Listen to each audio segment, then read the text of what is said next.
Our next distinguished speaker is Dr. Heather Eaton. She has an interdisciplinary doctorate in theology, feminism, and ecology from the University of Toronto, and she currently is a full professor in conflict studies at St. Paul University in Ottawa, Canada. She has numerous books that bring together these topics of ecology and feminism and nonviolence, and she engages academically, nationally, and internationally with groups on religion, ecology, social issues, gender, animal rights, nonviolence, and peace. So her title of her talk today is The Imperative of Religious Leadership. Would you welcome her with me? Heather. Thank you for the invitation to come and join you for these discussions and for the engaged and inspiring speakers. I am going to talk about religion and ecology, and I have basically 4 comments. And the first is just a little bit about the field of study of eco-theology and religion and ecology, which I have been working in for 25 years, so quite a long time. And these are very robust fields of studies now. So if you were to look at the kind of work that's occurred, much of it began with retrieval and reconstruction and reinterpretation of elements within traditions. But then many of us had to become ecologically literate, and so we're theologians or scholars of religion, or religious leaders, churches, temples. So we've been involved in training academics, religious leaders, and communities, and it's quite robust. So I just want to say that that is a fact of the field now. Eco-theology, which is the one I know most about, we can speak about Christianities. We have to say it in the plural because they're very different and they have very different sources and approaches. Again, many kinds of efforts. Just to say some tenets within Christianity have been problematic to try to move them to an ecological era, in the same way that feminism has had multiple clashes with Christianity, so have some ecological issues. But nonetheless, these inner reformations and transformations have been taking place for 25 years, and it's quite stunning, and there's many, many resources. A word about Laudato Si. I think it is the most significant document from a religious leader. It is a document that's in continuity with Catholic social teachings, which are not necessarily well known in the Catholic tradition, but they are, in my view, some of the most progressive parts of the Catholic tradition. They have yet to come out with one on feminism, so I'm still waiting for that. But it is an encyclical that's unusual because it's open. It's open to the world. It's open to people from all religious traditions. It's open to people who have nothing to do with religious traditions. So it's an appeal to humanity, to a common good. And this conference, in my view, has exemplified Laudato Si, this blend, the best of science and the best of religion. Well, maybe not the best, but some of us are trying. What I also really like about Laudato Si is that it challenges the complacency of the affluent towards the systemic inequities. And it challenges us to re-examine the systems, our economic systems, our political systems, and how they're engaged in ecological degradation. And the term integral ecology, it's flexible, it's encompassing, it's rich, and we should draw from it. So if you want to know more about the fields, you should look at the Forum of Religion and Ecology, which Mary Evelyn will talk about. There's a European forum, there's a forums in Africa, there's forums in Korea. So there's many, many resources in these fields. So I want to shift the topic to discussing religion. It is surprising how difficult it is to have an intelligent conversation about religion or to speak intelligently about what is religion. If we were to ask, what is religion, we would get predictable responses. It's beliefs, teaching, texts, traditions, institutions, rituals, and symbols. We would get that religions are personal and cultural spheres of meaning. But there are really 4 basic common positions that come up. And the first is from believers themselves, or religious adherents. They always know what religion is. Coincidentally, their own religion is the truth. They often know nothing about any other religion, and they have never thought about any theories of religion. A second group of people like to be spiritual but not religious. It's a very personalist understanding of spirituality. Sometimes it's a kind of comfort spirituality, or sometimes I would call it a spa spirituality. So it's a very common to say spiritual but not religious, but it often makes us step away from any of the social ethics or the demands that religions can put upon one's life. There's a third stance, which in academia we would call critical religion, and they would say, well, there really is no such thing as religion, or Jonathan Smith's famous declaration that there is no data for religion, that whatever we think religion is, it's something else. And there's a fourth group that would just say religions or believers are just intellectually feeble human beings. They're crazy. Someone like Richard Dawkins or Daniel Dennett. So these are four very common positions of when we talk about what is religion. And I find it really fascinating the difficulty we have actually talking intelligently about religion. So I'm just going to offer a few things for our reflection. There are many theories about religion. If you have nothing else to do with your life, I would suggest you could read those, but there are many other things that I think might be more interesting. But I do think religions need to be a player in these conversations, and I'll tell you some of the reasons why. If we consider that religions, they arise from human experiences, that they're sources in human experience, inner processes of grappling with life, with the presence of life within us and around us and how it presses in upon human consciousness. Experiences of grandeur, overwhelming beauty, immensities, intimacies, inner processes, outer processes. Religions arise from the human need to orient ourselves with these experiences and orient us in the world, in vibrant earth communities, confronting the difficulties and developing social orders.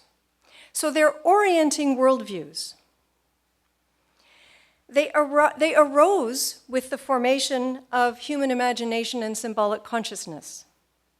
So religions are really not out there. Religions, the source of religions is within human experience, depth experience. They have something to say about profound experiences of wonder and reverence and purpose and awakening. They orient us. Religions have something to say about what we experience as sacred, what we call as sacred. So religions express in symbols, and they get codified in societies, and they have a moral compass, and they try to give some orienting worldview to the complexity of human experience. It's a complex language. It's a symbolic language.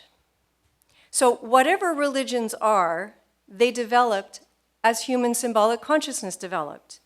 They're very old. It's humans that create worldviews.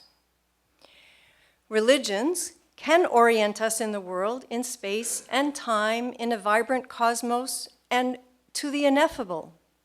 And religions have something to say about the quest, all kinds of human quests, to know, to understand, to appreciate, to love, to what do we do with suffering? How do we celebrate? So particular religions come and go. Most religions that have been codified from human experience and these expressions, they are extinct. So I think it's useful to us to argue less about the content of religion and consider more the architecture and the structure and the function of religion, of what is their depth of meaning. I also think religions in their current forms also often lose sight of this purpose. Are religions fraught with patriarchy and hierarchy? They have narrow views of truth. They can succumb readily to arrogance and ignorance. Religions can be seen as uninformed or petty or insular or socially irrelevant. I get it. That's all going on. The intellectual horizon on the nature of religion has shrunk, and that's for many reasons, and people end up being quite afraid to examine their beliefs. But I think we need to counter this. We need mature discussions about religion, and to think about religion and worldviews. We cannot let economics be the governing worldview. I also think we can't let science be a governing worldview. We can't let any one worldview be a governing worldview. So I think we need religions, or the best of religions, to help us orient us to what's happening in our time. My third point is about vision. We know that ecological instability is intensifying. We know the impact will be far greater than we can imagine. For the past 3 days, we've heard excellent presentations on food insecurities, water, scarcities, climate change, the impacts on human communities, the inequities are spreading. We've heard many things about excellent efforts that are happening, but I also think we need to prepare socially, economically, ecologically, and spiritually for a diminished future. Planetary systems are degrading. We are in the 6th great extinction. Plastics are disrupting endocrine systems. DNA is affected. How are we going to mourn this? I think about the work of Joanna Macy. What are we going to celebrate? How are we going to mourn? Where are we going to have these rituals? We know that the political systems are responding with difficulty, if at all. The US political spectacle is insufferable. In Canada, we have Justin Trudeau, and his big political priority right now is to legalize marijuana in Canada. Now, some of us think we think he would like us all to be completely stoned, so we can't bother him about his promises on climate change and his pipelines. But really, this is his priority, legalizing marijuana in the country for July 1st. If we think about academics, what is our role? And I think about Marty Keel, who was an ecofeminist. And in 1991, she wrote this: "It's a sad irony that the destruction of the natural world appears to be proceeding in direct ratio to the construction of moral theories for how we should behave in this plight." So what is the role of academics? Most of us learn analysis, critique, and deconstruction, and for some, these are our sources and these work. Many of us work on moral traditions and ethical analysis. We need denouncements, we need moral outrage, righteous anger. Resistance is crucial. So I think religions need to be engaged in all of that. We need leadership at institutions and teachings, and we need the powerful and compelling moral authority of religions. But I'd like to speak about another dimension that gets less attention, and that is, it has been mentioned a few times today, but we need inspiration. What is going to give us energy and direction for this path ahead? Something to live for, something to work for, to counter our despair in a diminished world. Inspiration to inspire is related to breathing. And I am very aware that it sounds hokey and light, this need for wonder, awe, and reverence. But awe is a different way of knowing than analysis, a dimension of religious awareness. Abraham Heschel: "What we cannot comprehend by analysis, we become aware of in awe." So our hyper-rational analytic modes of knowing are very useful, but they're insufficient. Somehow we have to find inspiration, and academics, we actually even have to trust inspiration. And some of us study wonder. How does it work? And wonder actually has its own structure and architecture, and the study of wonder is very old. Of course, for Plato, wonder is related to wisdom. Rachel Carson wrote the most beautiful passages on wonder. Kathleen Dean Moore writes very carefully on wonder. What does it mean? There's nothing superficial about wonder. And I would say personally, it took me a long time to see this. I'm incredibly good at critique and deconstruction and seeing the fault lines. It's much harder for me to actually speak with intelligence and convincingly about what can inspire so that it doesn't sound light and flaky in the midst of what's happening. Religions, at their best, are life-affirming. They're earth-affirming. They affirm the common good. At their best, they're not protectionist. They can see a way forward. So I spent some time in the Basilica. Not too long because I have a short fuse for patriarchy, but the Basilica itself is very, very beautiful. And I spent some time there looking around and thinking, what kind of religious experience is the Basilica trying to evoke? Certainly aesthetics. And beauty is a phenomenal teacher of wonder. The architecture, the art, the immensity, the grandeur. The Basilica says something about transcendence. But this emphasis on transcendence, I think, has been at the expense of an emphasis on immanence. And religious experiences of immanence are what's needed today, and I would say of the natural world. We need to learn evolution, study plants, understand complexity and ingenuity of social animals, understand the hydrologic cycle. How can you understand anything about the hydrologic cycle and not be amazed? It's ingenious. And for this, we need the sciences to help us to go deeper into life. And I'm not saying that reverence comes naturally to people who study science, because some people can study science in depth and understand the complexity of a cell, and their first step is to consider how to manipulate it. My response would be the first step is to have some reverence and respect for the cell. Its ingenuity is quite extraordinary. If we can enter deeply into life through the sciences, but with this deeper awareness, then we see the elegance of the natural world in greater depth.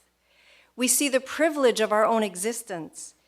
We also see the pain of what we're doing. We feel it more, and this tension is very difficult to manage. But you can't have one without the other. You can't increase your appreciation for the elegance and complexity and ingenuity of existence without feeling the pain of what we are doing. So reverence for the natural world is related to seeing the intrinsic value. And lack of reverence for the natural world is related to our consumerism and our commodification of the natural world. Thomas Berry is very influential to me, and he says that we need to understand that we emerged from earth processes, that our sensibilities, including our spiritual sensibilities, are evolved from earth processes. So we're not just shaped by the natural world, we are the natural world. We are a life form of the natural world, reflecting on itself. Spirituality emerges from earth processes, as does consciousness, as does everything about life, which means our spiritual capacities, they also are related to a vibrant earth community and will diminish along with the natural world. I'll say Journey of the Universe, which is something Mary Evelyn will speak of, is the most comprehensive approach to understanding this elegance of existence. My last comment is very personal. I grew up on Lake Huron, not in a religious family, but I cannot think of a time when I did not know in my bones that we live in a divine milieu, to use the phrase of Teilhard de Chardin. I'm just remembering last week, the last 3 ghost caribou, all females, were found. Some of you probably know this. The only male northern white rhino died in Kenya. There have been no right whale calves in a year. We need to acknowledge this loss. These are not resources. They are not for our benefit. These are subjects, these are members of an earth community with their own subjectivity, and for some they are modes of divine presence. There is no cost-benefit analysis that account for this or should account for this. The natural world is not, to me, a set of resources for human use. I find that profoundly offensive. It has intrinsic value. Religions, imperfect though they are, can help us realize that it's not all about us. We're not the main story. It's the thriving Earth community. The project of the Earth is not about us. If we could awaken, even minimally, we would see we're participating in much more immense projects of the Earth. It's all around us, and yet it's very hard to see. So my starting point for the role of religions is not the Bible, it's not theology, it's not the tradition, it's about profound religious experiences. The metaphors for religious experiences are moving from death to life, sleep to awake, liberation to confinement, confusion to enlightenment. There is no easy way forward. There's no readily available solutions. I don't know how the future will be, but I know that religions have something to say, that the antidote to despair is hope, not optimism. The antidote of superficiality is depth and intelligence. The antidote to commodification is wonder, and that reverence leads to responsibility. And I'll end with a quote from Rachel Carson. The more clearly we can focus on the wonders and reality of the universe about us, the less taste we shall have for its destruction. Thank you.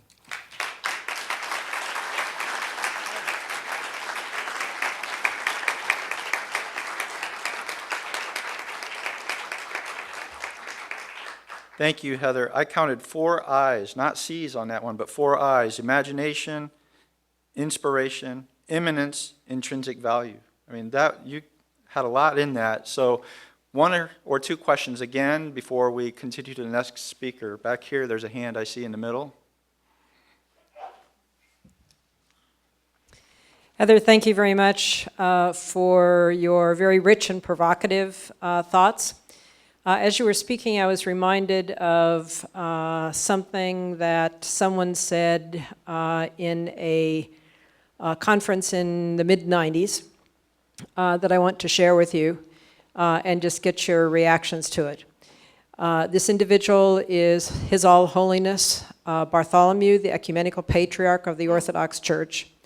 And he was introducing a series of symposia that he would go on to convene over the next decade on religion, science, and environment. And he was welcoming everyone and explaining why he had invited scientists like me to this conference and how he saw the relationship between religion and science. And he said, in his view, religion needed science to save itself from fantasy. But science needed religion to provide the energy to create a new world. I think that's good. I mean, we need both. Religions are much more than just energy, and science is much more than fantasy, but both can be reductionist. Both can lose their way. Without knowledge of the world, I think religions very much lose themselves. And the Western world has divorced itself to some extent from, Western Christianity lost its alliance with science centuries ago, but that is being rebuilt. So yes, he's very good what he does, and his work on ecological sin is very good. 1 more? Well, let's thank Heather again.